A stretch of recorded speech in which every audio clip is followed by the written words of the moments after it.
What's going on, YouTube? It's your boy Dummy Wormy. I'm coming at you with another video, and we're continuing to talk about Sweet Baby Inc. Now, for those of you who aren't aware, Sweet Baby Inc. is a consultation company that decided that it was a good idea to go after and lead a harassment campaign against an individual from Brazil named Cabrutus. He decided to start up a suggestion area over on Steam, in which he just suggested people not play the games that Sweet Baby Inc. consulted on. Simple as that. But because of that, Chris Kindred and Lego Bets, employees by Sweet Baby Inc., decided it was in their right minds that they should go out, harass Cabrutus, get his Steam page taken down, and get his Steam account banned because he didn't select the games that they were a part of. Simple as that. Then you ended up having the Kotaku article that began the latest wave of articles being started out, completely being disingenuous, gaslighting the audience, gaslighting the reader, and not taking any note of Cabrutus' name within the actual article itself, and ignoring the actual beginning of said harassment campaign against Cabrutus. You then had the author of said article come out, Alyssa Mercante, basically threatening anybody that disagreed with her and saying that their silence will not protect them, making it sure, clear as day, that if you're a large game developer, an individual with a massive following, you better be speaking up or we're going to be coming after you. Well, we now have The Verge deciding to come out and do their own hit piece against Cabrutus and Sweet Baby Detected. And the difference between this article and several of the other articles is this particular article actually cites Cabrutus, just doesn't do a proper interview with Cabrutus, just acknowledges somebody else who does an interview with Cabrutus, Geeks and Gamers. But you come over here.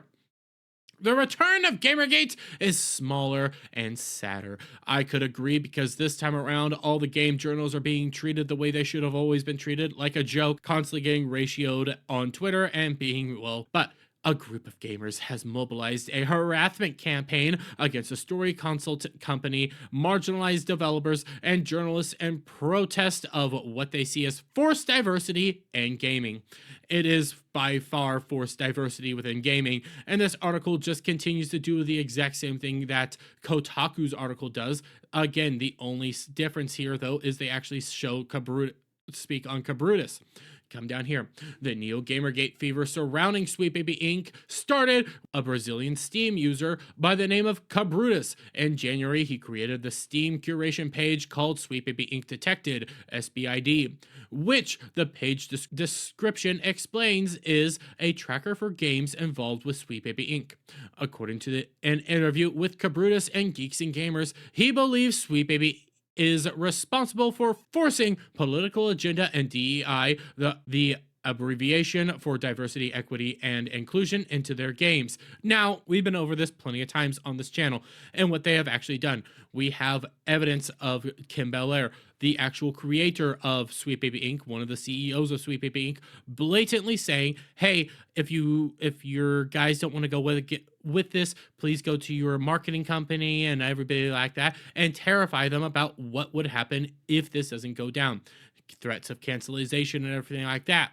I will point out the Verge article goes over that exact interview and gaslights you on what was actually being said there, and kind of just agrees with what everybody else was saying, that if they don't do what Kim Belair says to do, there's going to be a very dangerous situation by the game potentially getting canceled, people coming after them, so on and so forth. Simple enough as that.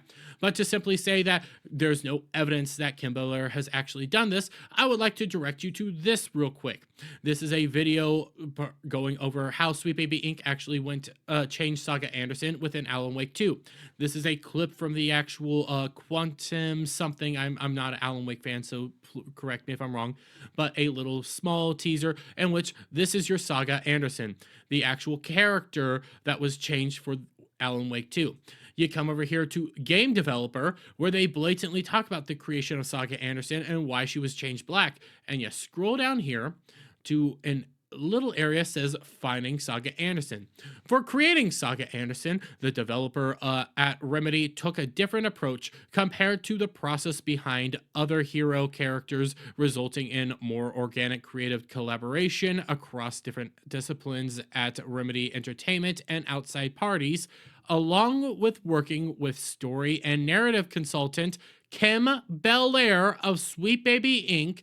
To refine the character, voice, and story arc, the key creative Alan Wake 2 also worked exclusively with the actress playing Saga Anderson, Melanie Lubard, who offered suggestions and other insights that led to Saga Anderson seeing in the final game.